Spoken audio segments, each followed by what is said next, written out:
Yes, indeed, powerful people. This is another episode of Breaking the Machine. I'm your host, Ahmad DePort, alongside my partner, Spank the Bank. What up, though? And today we'll be taking another incremental step and shifting the culture. Today we got a special episode. We actually not in the studio today. We actually in Social Club Detroit with the owner of Social Club Detroit, Sebastian Jackson, and the young savant, Cameron Tucker. Man, how y'all doing today, King? All right, man. You can't complain. How you doing? Man, I'm doing good, man. It's an honor to have y'all in here, man. Powerful setup. I know me and Spank was talking before the cameras came on. Like, we just blessed to be in the shop. I know every time I came in here and got my hair cut, man, it's always a good vibe and a good energy in here. Every time I used to come in here, man, it just like it give you that energy. I don't know what it is about it, but it's just like a real wholesome energy in here. So I appreciate that, man. I think it's just like trying to create an environment that inspires our community. You know what I mean? Mm-hmm. And I think that's why I reached out to you. Like, I asked you to cut your hair. You know what I'm saying? And I think when we first got this started, that was the approach, like just hitting people up that I was inspired by and asking them, could I cut their hair? And that's kind of like my goal in this space, in this industry as a barber, just creating inspiration. So I think like that's the vibe, that's the experience that, you know, you felt in here, and like getting you in here was adding to that. You know what I mean? You know, that's crazy because that is something I wanted to talk to you about. We've been talking about on the podcast a lot lately about OGs extending their hands. You know what I'm saying? Because we feel like a lot of times it's like, man, you got to come see me. Yeah. You know what I'm saying? When you make it to that level, and it's like for a lot of the younger generation, it helps to have that hand extended because sometimes we're not taught how to go and seek help. Yeah. You know, so I think that's major. But I just want to jump straight into it, man. You made the headlines recently, man, for doing something really powerful. Basically just, you know, taking your own entrepreneurial endeavors and really just, you know, helping out your peoples by, you know, cutting hair at the school, man. Like what gave you the inspiration to even like start cutting hair at the school? Or was it something that like you needed motivation, or was it like a second thought that you had to even give to it? I'd say it was more so like my family wise, you know, like seeing my family members walking around, like looking like how they was looking. I was like, yeah, no, we can't be going out like this. So now I called hit my uncle up, and then got things rolling. You know, I was still watching videos on how to do it, you know, buying new stuff, everything like that. And then I was in the car with my coach one time. We was going to a 707, and then we was talking about hairstyles and everything like that. And then my coach was like, oh, yeah, you need to cut this person hair because, you know, it just be looking wild. I'm like, all right, I'll bring him in Monday. Like, you know, it's cool like that. So we just was in the locker room, you know, again, because that's when actually cuts was free because, you know, I was still practicing on how to do it. So I didn't charge nobody. It was cool, smooth, and then we just took off from there for real. You know, it's crazy. So you've been doing it for a while. You just finally got I've been doing this since the beginning of the summer. Okay. I mean, because that's how I used to do because I don't cut hair professionally or nothing like that. It's just I started cutting hair a little bit. I used to cut my little brother's hair and then, you know, cut it for free and stuff like that just to, like, practice and get my skills up a little bit. But I also wanted to know, like, when you saw it make the headlines and all this stuff, like, how did you feel about that? Like, was it just, like, did it kind of make you take a step back, like, whoa, what's going on? Or was it kind of just, like, smooth, like, okay, yeah, you know? I said a little bit, like, it was like because it happened so fast, you know? Like, I didn't think it was going to be everywhere as fast as it did. I just wish, like, you know, they took a minute to let me take all of it in before they just pushed everything out. But other than that, it's cool. I'm happy I don't feel pressured by it, you know? I don't feel like I'm being forced to do it. That's good. Because it's something that I like to do, you know? So I feel like getting my name out there was actually a good thing. You know, now people know me and know what I do. People been hitting me up asking for a cut and everything like that. I'm like, yeah, that's, you know, it's cool. And your uncle was your inspiration for starting the barbering.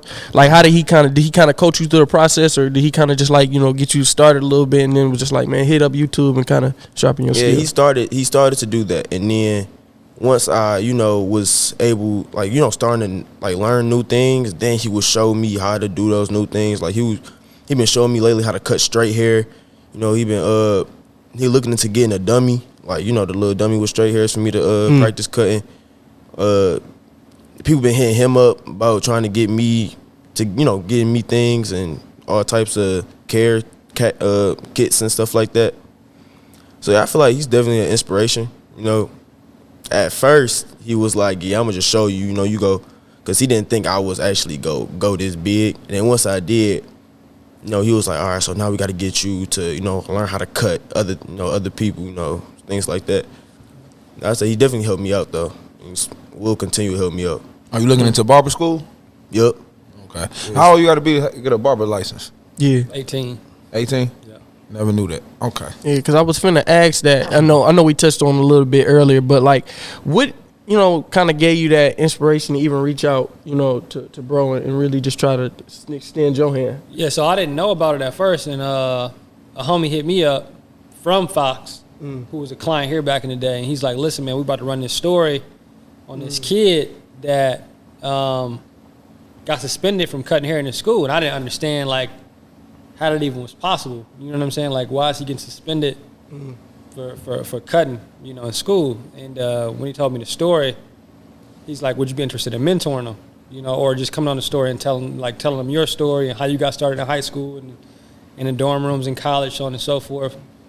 And I'm like, I'm not really interested in just doing a story for the sake of a story. Like, I'd be interested in talking to him and seeing if he wanted to actually like apprentice with us. And he agreed to that, and we did the story. But I think for me, man, I was in a place a month ago, 2 months ago, I was just kind of stepping away from cutting hair a little bit. Wow. And, I've been doing it for 20 years. And now I'm focused on, like, really just helping other barbers get into positions of ownership. We're about to grow the social club. And in order to do that, it's about people. You know what I mean? This is not like just a brand or a product. Like, you can't operate a barbershop without good people. So now it's not just about grooming clients, it's about grooming other people to be, in a position of ownership, you know what I'm saying, or whatever position they want to be in. So that's one side of it. It's like I was stepping away from cutting hair and trying to find how I could still make a contribution to this space. And I think, you mentioned an OG kind of like reaching out their hands, and I think a lot of OGs are maybe unhappy a little bit, right? You got all this success, and it's still not fulfilling. And I found out for me, like, the most fulfilling thing is giving. Like, that's what makes me happy, right? And I think gratitude and happiness is a practice, right? Gratitude and happiness are connected. I think gratitude is happiness, just like self-love is discipline, self-discipline. You know what I'm saying? And so, like, when I think about, like, looking at my career in this space, 20 years, going from cutting in my dorm rooms or cutting in the bathroom to cutting Jalen Rose, you know what I mean? Like, I have a lot to be grateful for, i.e. I have a lot to be happy about. And I think because, I'm looking at that as the past and I can see the future, I've got to presently practice happiness. And I practice that by reaching out, and wanting to, like, extend a hand to Cam, because it's like that's what practicing gratitude, that's what practicing happiness actually looks like. It's doing something, it's action. And it's like giving Cam my time, giving Cam all my relationships, giving Cam some of my knowledge, and helping him along the way, so that 20 years from now, when he's 20 years in the game, he can be further than I am because he has all the access I have now. Like, that's, I think, happiness in practice. And I think some OGs haven't figured that out yet. You know what I mean? Maybe because they lacked the support they needed, and they had to, like, really fight to get to the top. And they might think, like, that's what it takes. That's how you got to get there too. And I don't think that's true. I don't think Cam should have to go through everything that we went to get to where we at. You know what I'm saying? I think he should have the support that he needs. I don't think he should be shunned by the school, and I don't think his dream should be killed before it even gets started. So for me, it was like his story was inspiring, just like your story is inspiring, just like what y'all are doing is inspiring, and I wanted to, like, share that inspiration and hopefully win some inspiration through just showing gratitude. You know what I mean? It's almost like being able to go back in time, you know what I'm saying, to, like, where I started. He answered our question. Somebody finally answered it. Yeah. Somebody finally answered our question, about that. The OGs, extending the hand. Man, what was your upbringing? Just looking in here, I feel like this tells me your upbringing a little bit. Just seeing the mic on the wall. Like, what was your upbringing? So I was born in Flint, you know, which is something that we share in common. And I was raised in Detroit on Joy Road in Granville and also Kalamazoo. So I think that's what you get here. You get like, I think in Flint, man, learning how to play basketball, playing with cats like Brandon Bell, and like, you really have to be skilled in Flint. You know, I'll say I do something recently with John Connor. And I feel like, man, people in Flint are just masters of whatever it is they pursue. You know what I mean? And I think I learned that in Flint. And I also learned entrepreneurship in Flint. Like my mom had mental health issues. She suffered from paranoid schizophrenia. And so my brother and I didn't have a lot growing up in Flint, but we had a lot in Kalamazoo. And by a lot, I mean like it was a middle-class family, you know what I mean? But in Flint, my mom is probably the smartest person that I knew, you know what I mean? Like, she had this mental health issue, but that led to imagination, you know what I mean? She could see things that not a lot of people could see because her reality was different, you know what I mean?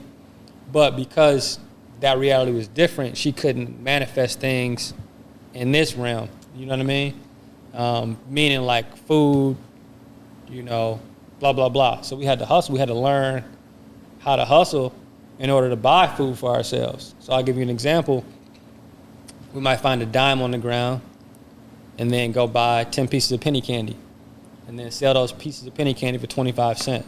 And everybody's mom had 25 cents they can go grab and then buy that penny candy. So we sell 10 of those, we got $2.50. We can go buy 2 rally burgers. You know what I mean? Or we would get Tommy Hilfiger, or let's call it, in Kalamazoo from my dad's side of the family. But because we would wear it a couple of times and not care about it because we didn't have food, we would sell it to our friends for like $20. And really it's worth, you know, $75. You know what I'm saying? So just like learning how to create value for other people to make money, to survive, that's what taught me entrepreneurship in Flint. And then I think in Detroit, you know, I was here maybe, and this is a long answer, but I was here from like first grade through maybe like 4th grade, then moved back to Flint, then moved to Kalamazoo, then moved back here to go to college. And I think, man, in Detroit, I really learned like community. Like I built a lot of friendships here. And I think even to this day, it's like in Detroit, it's funny when you meet somebody from Detroit out of town, they're like, what high school do you go to? They're trying to really size you up and see like, what community do you belong to? You know what I mean? I think I learned that, you know, in elementary. I think I learned like community here in Detroit. And just like really, you know, like my brother and I became super close here because we didn't have too many people. We weren't from here. We were from Flint, so we were a little bit outsiders. And so like trying to build community here was difficult, but I also realized like how important it was. And I feel like in Detroit, to build community is really about like making a contribution. I don't care if you're a celebrity. I don't care if you do whatever. Are you making a contribution to the city? And I feel like that's how you build community here. And then I think in Kalamazoo, man, it was just like safe. It was this safety net to just test stuff and learn stuff and be a part of all different types of communities. Like I had white friends for the first time. I had, you know, other black friends. I learned like about different cultures, different religions, you know what I'm saying? And it's this small country town that's like suburbia and the hood. So it was like Flint and Detroit and like West Bloomfield together, you know what I mean?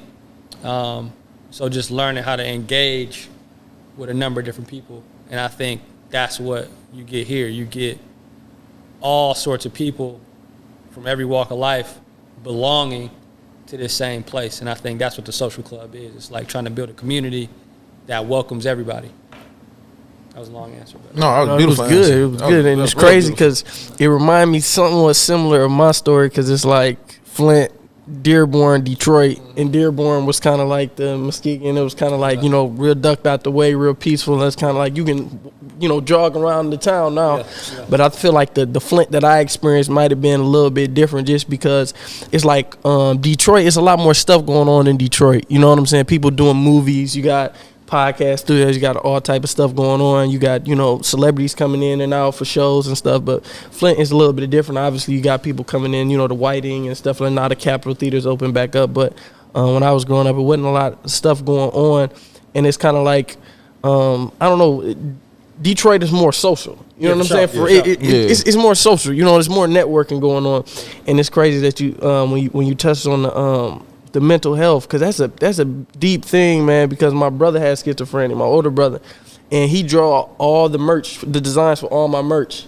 So it's exactly what you're saying. It's like, he can't move in certain areas, but like he's very creative and he can help me. Bro. You know what I'm saying? Like for you to put it like that, I'm like, dang, I never thought about it like that, but that's real. Like he can't have a job and normal things, but like all the merch that I have for all my stuff, I just be like, hey, what do you see with this? And he can design 10 different designs. And I'm like, bro, you take my stuff to the next level because he on a different level of creativity. Yeah. But I wanted to ask you, Cam, about Sebastian reaching out to you. I know, just how did you take it on your end? Because I know when the OGs reach out to me,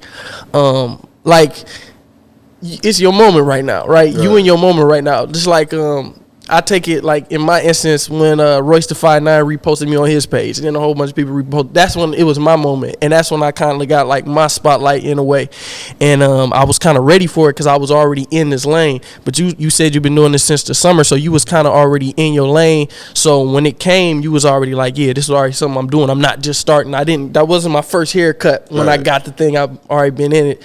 So how did you take it when bro reached out? Just like, because I know a lot of people, they don't reach out like that to us. You know what I'm saying? Especially where we from. So like, how did you take it? Was you just like, man, this is my moment, it's time to go? It was we was actually doing the Fox when they was in my house doing the interview and everything, and then he said he was hit Sebastian up about me. I was like, wow, like people are really supporting me through this. Yeah, because at first I was hearing people repost and then saying like it was cool, but I was feeling like y'all just kind of saying that a little bit, And then once he actually reached out, and then I learned more about him, his story about who he was cutting and everything like that. I was like, big people are really supporting me through this. Yeah, and it was just like a learning experience from there. Him teaching me different things that I know now.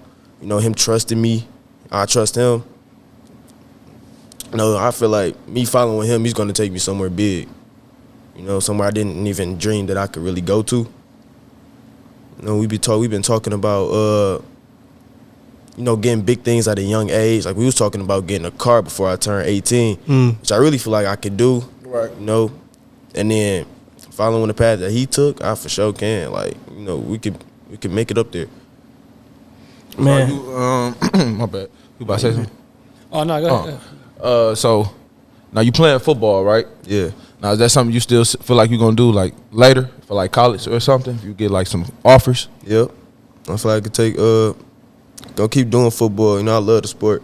Mm-hmm. I can't really, I can't stop no matter what happens for it. Mm-hmm. Yeah. I feel like, Cam, it's important that we just take our time, bro.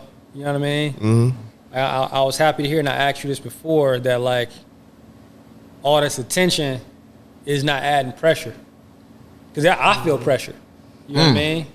So it's powerful that, like, you able to kind of take it lightly. You know what I'm saying? Because you shouldn't take it that serious. You know what I mean? You're 16 years old. And I feel like if we take our time, like, I'm here. I'm locked in. You know what I mean? Long term. So it's like, and I know it's hard to hear that right now because you're only 16. Mm-hmm. And it's like, 8 years ago, you were 8. You know what I mean? Right. So it's tough to think that, like, we've been in this business 10 years. Because I think the younger you are, the longer time takes. Right? Does that make sense? Yeah, it does. The older you are, things start to slow down because you have more context on time. But, like, if I said to you, it's going to take 8 years for you to, like, achieve your life's goal. Everybody in this room, they'd be like, man, that's a short period of time. But for you, it might still feel like, man, that's long. I don't want, you know what I'm saying? I don't want to do that. That's too long. So I think like for us, what's important is that we just take our time and we got that list of 10 things. Like, let's just cross one thing off, however long it take. Now it's important for us to have the timeline, like 18. By the time you're 18, you have a car. But like, I think it's just, let's not put pressure on ourselves because you got all the time in the world. And I used to hate hearing that when I was your age. But all these colloquialisms, all these little sayings that we hear, they're true, bro. Like, anything you put your mind to, you can do it. Like, that's real, and you'll learn that, But I think what's important is that we just take our time, you know what I mean? And this stuff is great. This stuff is a blessing, but it's not about these microphones. It's about the people that's in this room, you know what I mean? And the community that they've built. Like, that's what's important for you to tap in and stay locked in with real people, you know what I mean? I think it's really important to have him in your corner because at 16, I wish somebody would have told me, what he just told you, it take time, be patient. I feel like if this situation would have happened around my age, got the anxiety kicking in, the mental health, but like just to have a backbone like that, that's gonna really take you far. And I can see why having a mentor at a young age is so important because you're right, time is everything. Anything you think of can come true. I just feel like us growing up, it wasn't broken down to us in that sense. Right. You know what I'm saying? So y'all generation is really blessed in a way. You know what I'm saying? Y'all got a lot of influencers. Y'all can just follow the right people and take y'all to the next step. I mean, when I look at the system, it kind of feel like the youth is kind of crippled in a way. Like, I feel like if you're ready for like a position, I don't feel like why you can't have it at this age. That's kind of how I feel. Like, you got these young children open up businesses and doing different things, but it's certain things that they can't do, like invest in stocks and all that. And I don't know the logistics of everything, but I kind of feel like when I was in high school and when I was, still in my mama's house, it's kind of like that's the hardest thing because like I can't get it on my own. You know what I'm saying? I can't even if I had the ambition to do it, even if I had the skill, if I had the drive, it's certain things blocking me from getting to that level. So I think that's why time is longer because it's just like, dang, man, I can't even move how I want to move. You know what I'm saying? If I had a business meeting across town, I can't even get across town. Like, it's so many things stopping me from. Now you can do virtual. It's true. Across town, I don't feel like they're really crippled. It's more doors open around their age. Not like, okay, they can't invest in stock, but like, you don't need to be thinking about stocks right now. You need to worry about mastering your skill. So I mean, that's how I look at it. But it is young kids investing in stock. It is though. Yeah, like you got kids investing into their parents. You know what I mean? It is, yeah. And me knowing your mom, I ain't met your pops yet, but like, your mom supports you. You could invest in stuff. You have to learn the game, and that's what I'm saying. I feel like everybody that I've met through this craft, I'm learning everybody not for me. You know what I'm saying? Like all how the do you pick relationships. that? What's that? How do you know that though? Like, because I can't add value to them necessarily, and they can't add value to me. And what I'm like, my vision and my goal, I just happen to know this person. So I'm becoming the plug where it's like, oh, I can't create value for this person, or I can't, I'm not interested in this area, but I know a young kid that does like to produce music. You feel what I'm saying? I like to listen to it, but Cam wants to produce. So maybe Che Pope is for him, not me. You know what I'm saying? You mean 1 degree of separation. You got Royce, you know what I'm saying? So it's like as you master your skill, the same way you master in barbering, as you master production, you know what I mean? Like that's a relationship. And I think then now you got more mentors. So it's just like, for me, I'm learning like it's not all for me. I have to use my gift to continue to build relationships, but I also have to be a point guard and use that experience in my life to like make the proper pass to empower my teammates. You know what I'm saying? Was there anything else you wanted to do? Like besides like barbering? Like, I know like when you really get in your skill, you probably want to dib and dab. Anything else you dib and dab into? I tried some things, real estate, stuff like that. But I think, I've been doing this since 15 years old, so 20 years now, and it's like, it was hard. It was hard as hell for me to like, step away. Like I don't even cut Jalen anymore. You know what I'm saying? That's my guy. That's one of the best cuts, you know, in the country. Like in black culture, that's the best cut. Yeah. And I had the opportunity to, cut this guy's hair, and I think like stepping away to focus on growing the brand stepping away to make sure we can impact the industry, it was a tough decision, you know. But nah, I mean, for a long time, it's nothing else that I wanted to do. And I'm realizing now, like, cutting hair was a conduit for who I really am.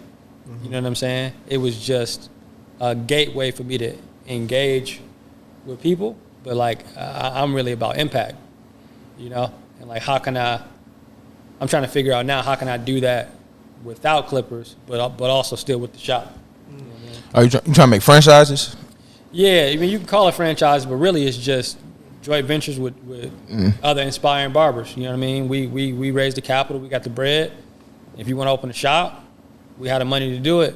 You know, we had an operations manual to do it the right way. So it's like helping somebody your barbers be way. in business for themselves, but not by themselves. You know what I mean? When we first started this podcast, like, you couldn't tell me we wasn't gonna be like the biggest in the world in 3 months. Like, I'm gonna have to do this for a year, and we still gonna be. You know what I'm saying? But I just think, man, when you're doing stuff and you're taking your time, it's like a year from then, you got so much different things in your arsenal, so many different, you know, achievements and different things, and it's just like, nah, I'm not the same as I was, you know, at the start of the year, man. So, you know, if you know, he said it take 8 years, bro. Man, you gonna have so much, you know what I'm saying, in Patience those 8 is years. power. You know what I'm saying? Like, you in the 8 years, you're gonna have a whole bunch of stuff. You know what I'm saying? Yeah. And you might just be reaching your goal, but you're gonna be achieving so much. Because that's kind of how I feel like it was with this podcast. It's like, yeah, it's a year from now. Yeah, we started a year ago, and we not the biggest in the world, but we have so much more things that now than we did, you know, back in January when we started. More connections, like, stuff is easier. We know how everything works, the ins and the outs. So, man, it's just like, bro, time is always gonna bring that. The things is always gonna bring that, and I think it's just like appreciating the time that you're in, appreciating this time, because that's difficult, bro. Like, that's really difficult, man. Like, I say that now because it's just like, man, me and Spank, we make small achievements with the podcast, like getting the guest on, and we be, you know, hype and stuff, and it'd be hard to appreciate it because we want to get this person on. Right. So when we get this person on, it's just like, nah, we still waiting on. Like, yeah, you got to appreciate everybody that you get on. You got to appreciate. I think the difficult part is not getting the bread from the situation. Yeah. You feel me? Because, like, we come from a struggling background. So that's what makes it really difficult, because you want to real talk, help everybody, like your mom, your dad. You know what I'm saying? You want to feed everybody, bro. That's what brings the struggle. Like, that's why I said you happy you got a mentor. Like, bro, that's like big, because if we had somebody to grab our hand, because I feel like there's nothing wrong. Sometimes OGs be like, ain't nobody trying to grab your hand, but why not?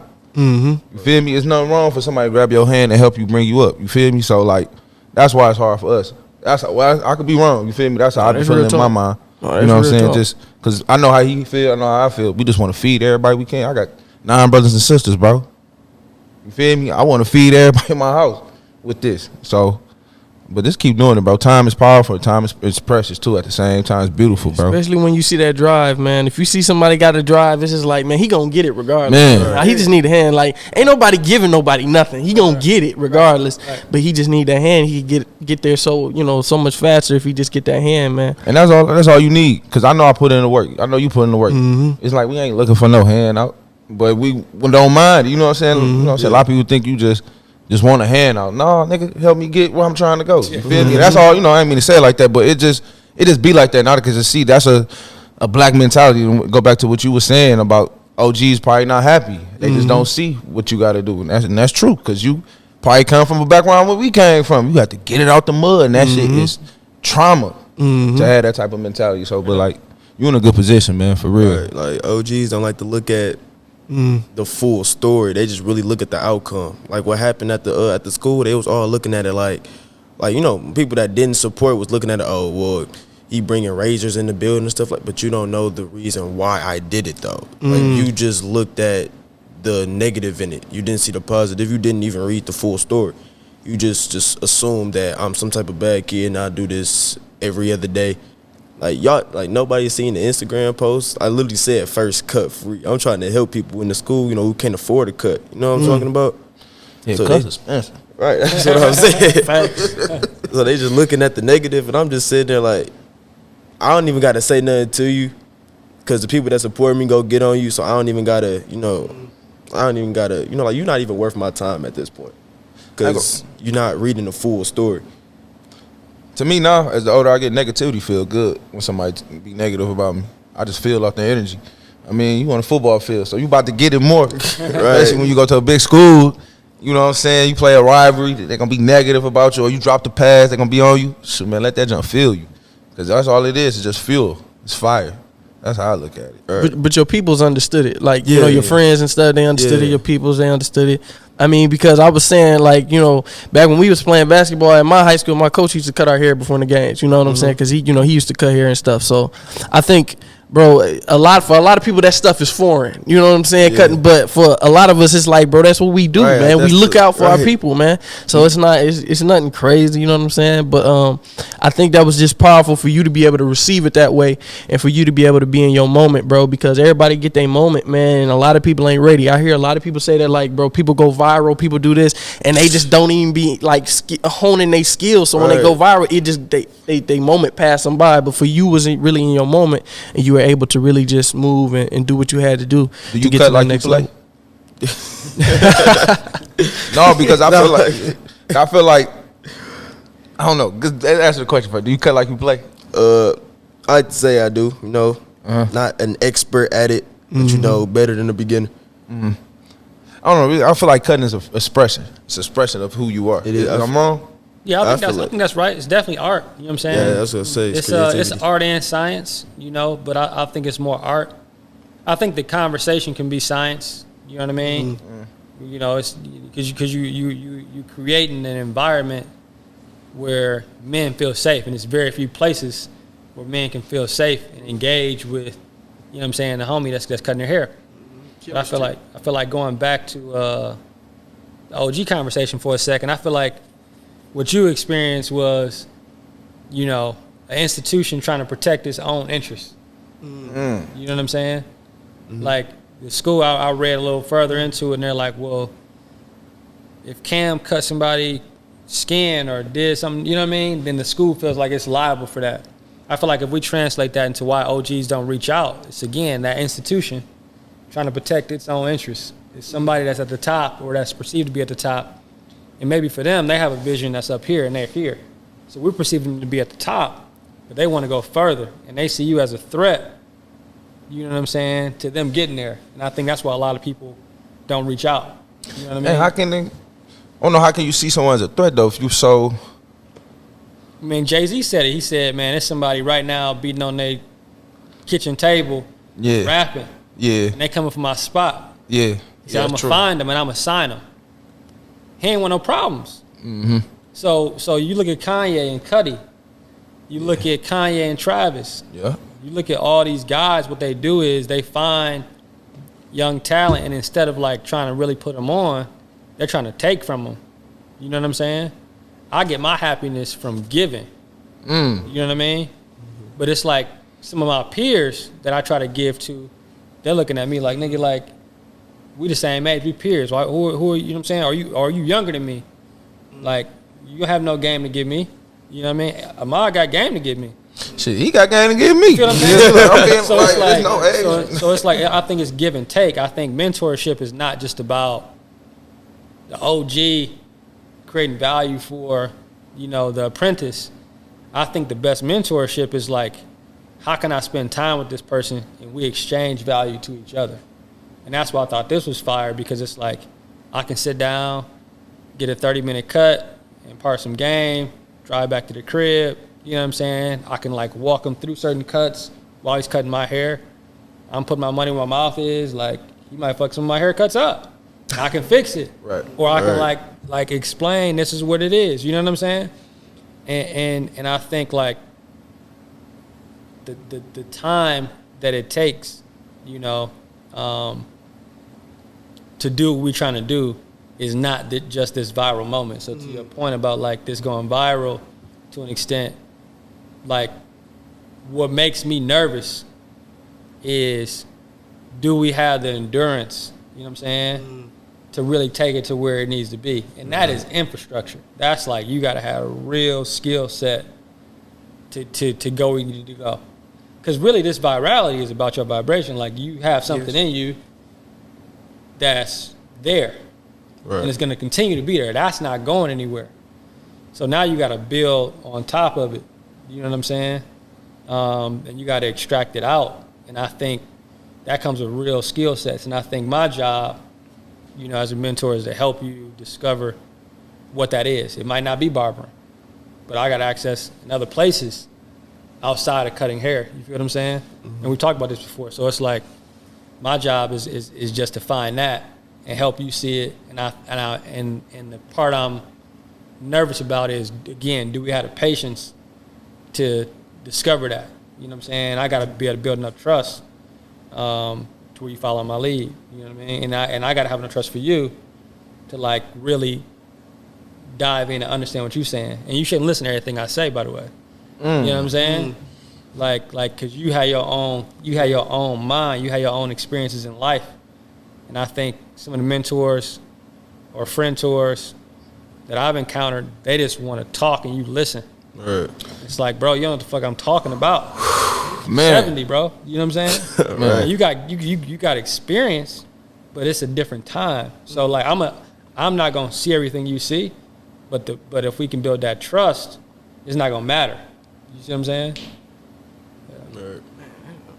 And it's crazy that you said it, because that's powerful, man. And I've experienced that. You know what I'm saying? Just like, bro, you got to give people time to grow. I think that's, you know, that's something real with coaches, bro. Coaches too, man. Just That's like right. your coach, who he really look out for you as long as you playing ball. But it's just like, man, what if I don't want to play ball no more? You still my coach. Right. You know what I'm saying? You still love me if I don't. And I think that's the biggest thing, bro. Like, people evolve and people change, man. People don't want to do the same things, man.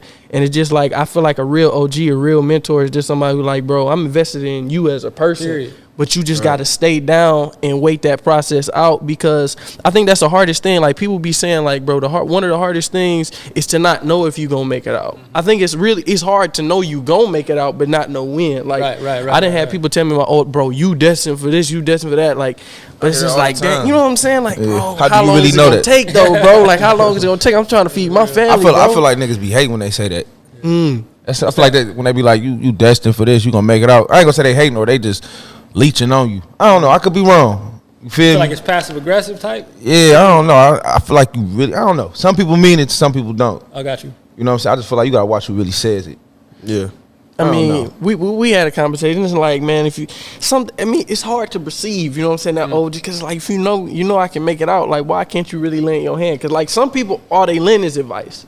And then other people, they really get in there and they really help you out and they really move and they network and they open, they portal up to you, man. But I think the biggest thing is just like waiting on your moment, man. It's powerful that you said, like, I know we gonna get there. Can we wait though? Yeah. Can we wait? Cause that's my thing, bro. Wish Like, my mentor told me that, cause that's kind of wrong. I know where I messed up at. Just hearing what you said, I wasn't patient. yeah, I just want it now, bro. But I think, some of these mentors maybe don't got it. You know what I mean? That's true. We see, I've had people that I thought could get me over the hump. Man. And they played a role like they can get you over the hump. Man. When you really start asking for that help, you might feel like they don't want to help you, but really it's they can't help you. You feel what I'm saying? And I really believe, bro, like I'm learning more and more and more. It's about like just reps, just like anything else. Mm-hmm. You can go to the gym every day, Repetition. and you can work out really, really intensely at one time. And it's like you're gonna feel it, but nothing happens unless you keep going. It's not how intense you work at something; it's how long you work at something. And y'all know the story about the Chinese bamboo tree. No. This story about the Chinese bamboo tree. It takes, I think, 7 years for it to grow. So you have to water it for 7 years. You plant this seed, you water this seed for 7 years in the same spot. Every day? Every day. And, this inspirational speaker, he told the story of like people walk by and they see you watering the ground. That's how they perceive it. You watering nothing. But you know that you planted a seed here. And it takes 7 years for this seed to sprout. But once it sprouts, it takes 7 weeks for it to grow to like 100 feet. right? So the question is like, did it take 7 weeks for it to grow or 7 years for it to grow? Right? It's like exponential growth once it escapes the ground. And I think that's what I'm trying to build, something with a really deep foundation. Like, that's what I've done for myself. We've been in this business for 10 years, and now we're about to start expanding. You know what I mean? It took a lot of learning. You know what I mean? So for you, it's like, it might take 10 months. Mm-hmm. It might take 10 years. That's me saying, I don't know. You know what I mean? Mm-hmm. That's also me saying, I don't have all the answers, but I have the people that got all the answers. You know what I'm saying? And I'm willing to fight with you, but yeah, man, this shit takes time, bro. And I forget where I was going here, but you know, I think that story is a powerful story. It's a metaphor for everything. And the mentors that sometimes we look at like that's gonna be our source to put us on, or blah blah blah blah blah. I feel like we really got everything we need. You know what I mean? And it's gonna happen. I feel you. Like if you keep putting it out, like it's gonna catch. You know. And then you just got to figure out like how you can make a career out of it, extract that bread, you know, take care of the family, so on and so forth. But it's repetition. You know, and I feel like it's a masterful balance to show and prove. You know, because me and Spank, we talk about this all the time. Like, you could show somebody, like, even when you're doing real estate, for example, you show somebody a deal for $100,000 like this, and that maybe that's to motivate, you know, your mentee, like, hey man, look at what I did. But then it's like, dang, is that really motivation? Like, dang, you just like, you could change, you know what I'm saying? You could change my life with that 10 bands, dog. If you gave me 10, I could really move and shake. Like, dog, you made that off one band. And it really kind of changed your perspective. Like, dang, man, I'm in the trench and you telling me, like, bro, you gonna eat. But then it's just like, dang, bro, I'm hungry right now. You just showed me this. And I think, I don't think that's, but it's also, I feel like it is motivation. It's just how you look at it. But that's what I'm saying. I said that's what I'm saying. It's an art to it. Though. It's an art to it, bro. It's an art. It's a masterful balance to showing and improving. It's an art to it, bro. Because you can show it to somebody who really like about that longevity, about that grind. Because you can show me anything, I'm gonna go get it, bro. Because I'm, you know, that's just who I am. You can show me anything, I'm like, bro, I'm gonna have 2 of those. He got 1, I'm gonna have 2 of them. Right. You know, he got 2 houses, I'm gonna have 4. That's just how I am. And it's like, you ain't got, I'm gonna do that. But then there's somebody else you can show, and he's just like, dang, you know what I'm saying? He don't. It's about drive, bro. You gotta have that drive, man. Yeah. Gotta have that drive, bro. You can't teach drive, bro. You can't teach drive. You either got it or you don't. I wonder, when did you like become a businessman? Because I don't know, just being in here, it's like business. Like for real, like when did you become because I know most barbers start off as hustlers. Like, it's like a hustle. Yeah. When did you become like a businessman with the art? That's a good question, man. I'm trying to think. Like, I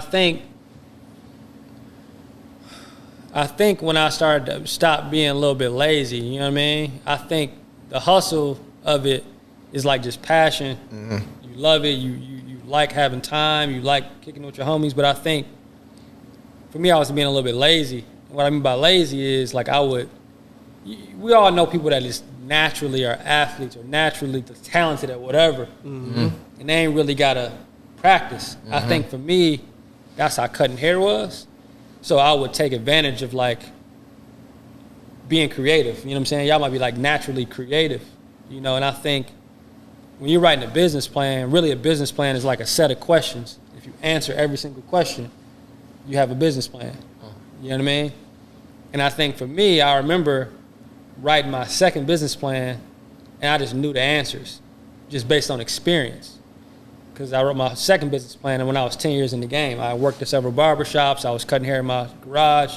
So I knew the answers, and I didn't do the research. You feel what I'm saying? Feel definitely what you saying. I was just like, oh, you know, what's my mission? My mission is this. What's the vision? The vision is this. You know, what market are you going after? Blah, blah, blah. Like, I wasn't really. So was you constantly like changing your business plan?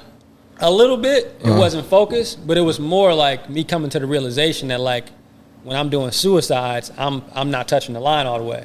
And it's like I'm still like a better athlete than my teammates, but I know I'm cheating myself. You feel what I'm saying? Yeah, I feel exactly what So you're I saying. think like at a certain point, I'm like, man, I got into like a couple programs like little Goldman Sachs, 10,000 small businesses type stuff. I started trying to like go to banks and get loans. And at that point, you can't play business. You can't play. Why not? Because you can't play boxing. You can't play spirituality. You can't play business. Like that stuff you shouldn't play with. You get knocked out, you play boxing. You got to really know how to fight. Right. You know what I'm saying? And I think in business, you get to a certain point where you're trying to really be a businessman and there's nothing to play with. It's They're not. not going to give you the money. Unless you got a rich uncle that's just like, you know, trying to support you, and I ain't had that. You know what I mean? So it's like I'm going to strangers asking for money to support my vision, and they need certain answers that I can't just guess. Like, this is real data. So I think I became a businessman when I started to understand, like, how to do research on the industry that I'm in and really wanted to master this industry. And I think getting the loans and the tenant improvement allowances to like build this space out, like putting the capital together to create this experience, you know, that I had in my head, to get that vision out, it took real skill. Like Royce is a supreme athlete, you know what I'm saying? And everybody else that's an expert at their craft, like they're real expert. They put in real time. They're not playing. And so here I am with this opportunity, kind of playing with it because I'm good. You know what I mean? But it's like I want to be excellent. I want to be a real expert. And I think when I like embraced that and wasn't scared of the work that it took to do it, I did it. And then it starts to get easier and easier and easier to apply it to like what you're trying to do. And then you start to see exponential growth. And so now I'm going through that process again, which is like, okay, all the experts that's doing what I'm trying to do, they don't cut anymore. So I know how it might look to the industry. I know how it might look to Cam. I know how it might look to like my team of barbers that cut with me. But You have to go. I got to go away for a second to learn this new skill to become an expert at growing the shops. And so now I'm becoming a resource where I'm building the infrastructure that, you know, gives that business plan that I did all this work on over 10 years. I can give that to every barber. You know what I'm saying? That's the operations manual. That's, you know, that's the OS, that's the iOS for like the barbershop. You know what I mean? And I think probably about, to answer the question efficiently, I think 6 years ago or so, 7 years ago is when I realized like I need to be a businessman and do this the right way because it's too much at stake. It's not one national black-owned barbershop chain in the country. Not one. Not one. You got Supercuts, you got Sport Clips, you got Bow Rigs, you got all this stuff. Yeah. They can't cut our hair. And I ain't ever been in one. Right. And I won't go in one. Because they can't cut us. So it's like, how can we create an experience that has national scale, that empowers people like Cam, that empowers people like myself, you know, that have the skill set to do it, but might not have the resources to do it. You know what I'm saying? That's crazy that you did do your research because once you research, you see, oh, this is what I was missing. Yeah. So because me, I'm working on becoming a better businessman, and I realized to me was credit. I'm like, I've been going through all these loopholes, trying to find a way to get more wholesale deals and this. I'm like, bro, the answer's right in front of me. If I just did my research a little bit. Yeah. Man, if I just learn how to use the bank to leverage, well, use my credit, then use the banks to leverage my finances, you know. It's over. It's over, you know what I'm saying? So, like, that's crazy because research is and it the key. probably takes 6 months. Like, once you really put your head down. Oh, and I'm trying to quit. But to me, I'm going through it right now. It's one of the funnest 6 months because you constantly learning. Once you learn the game, I feel like you can't go back broke. Yeah, period. That's a fact. You can't go back broke once you learn that business game. To me, I feel like you can go bankrupt and know how to get it right back. Right. That's why I like. You might be going bankrupt on purpose. Yeah, that's why I like Trump a little bit. I'm just saying, dude, called businessman. And I mean, I know it's messed up to say that, but man, we all people. We all got flaws, whatever. Yeah. But when it comes to business, as I do research, dog know what the hell you doing. I wanted to ask you before we dip out, man. I wanted to ask you, what do you think is what stops the young people from honing their craft? You know what I'm saying? Being in high school, I know a lot of other ethnicities. They kind of know what they want to do by 13. They kind of know what lane they want to go to, and then they uncle, they rich uncle, or somebody, they might help them go down their path. You want to go into banking, you want to go into this. Do you think it's that chase for money that stops you? Because I know when I was in high school, it was the chase for money. It's like I can't really think about a skill because I'm trying to really think about how I'm about to get some money. I was working 2 jobs when I was in my senior year, so it was just like it was the chase for money. Good question. I feel like that's a good question. I feel like people my age now, they don't really try to ask for help. I really feel like it's how the community portrays, young people by being all up in the, the drugs, to trying to get money the bad way, and that everybody thinks like, oh yeah, that's the way I got to do it. But when you really look at it, everybody needs help. Like if you really want to do something, everybody needs help. Like look at Dr. Dre, for example. He needed help to be where he at now. He actually got help from a white guy to get him to where he at now.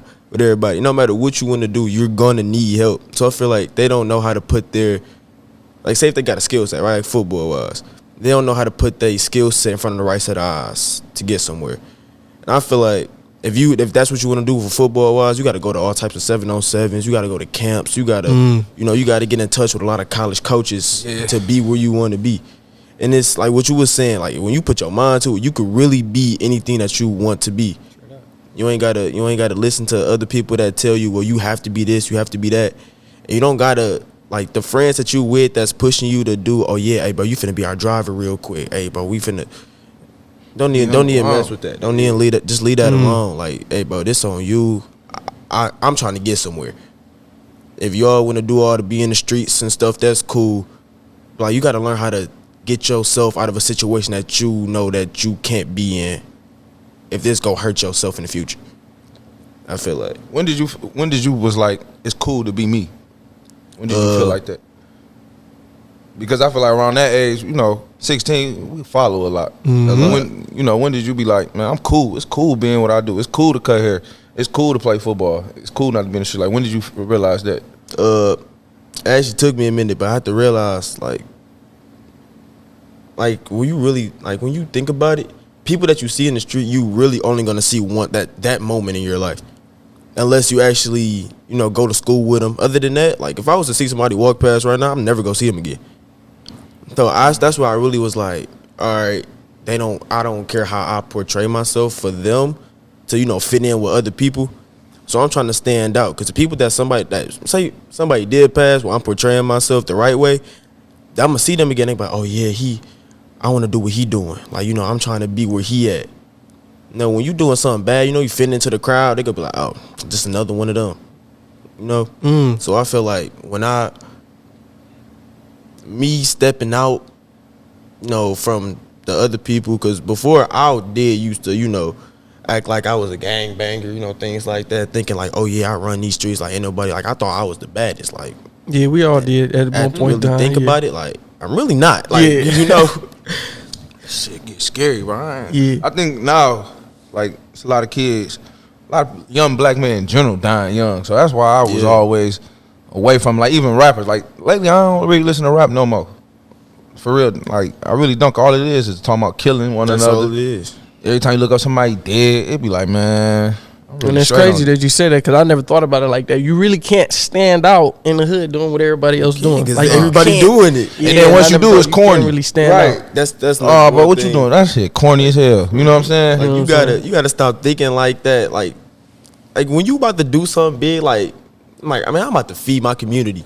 People be like, that's what you about to do? Like, you see, like, you not finna ride with us or nothing? No. You gotta, if somebody else think that that's corny, then don't let them in on your success. You know what I'm talking about? If they wasn't there, like what I say, if they wasn't there through the struggle, they can't be there through the success. You know what I'm talking about? So if they ain't help you pitch in, ain't give you a helping hand, then don't feed them. You know what I'm talking about? Let them make their own money, and they end up somewhere that they don't want to be at. That's on them. I just feel like you can't be a follower. Like, always take your own way, because your own way is gonna get you money. Yeah, it's a price to pay with that, you know, and I just feel like that's the biggest lesson people got to learn. It's a price to pay with being an individual, you know what I'm saying? In the hood, you got your own mindset. It's a price to pay, you know what I'm saying? You might not be the coolest dude at this point in time, but, man, it'll all come together in the end, man. But, man, I appreciate y'all for coming on the show with us, man. For real. This is a super powerful episode, man. I feel like we finally cracked that OG code, man. Really got some real straightening on that, man. I appreciate y'all for tuning into this episode of Break the Machine. Definitely tune in next week for another episode of Breaking the Machine. Hey, man, this is Social Club Detroit, man. We got Sebastian Jackson, man. We got Killer Cam. We got Cameron Tucker on with us, man. And it's Breaking the Machine. You dig? You dig? We out. With Cole.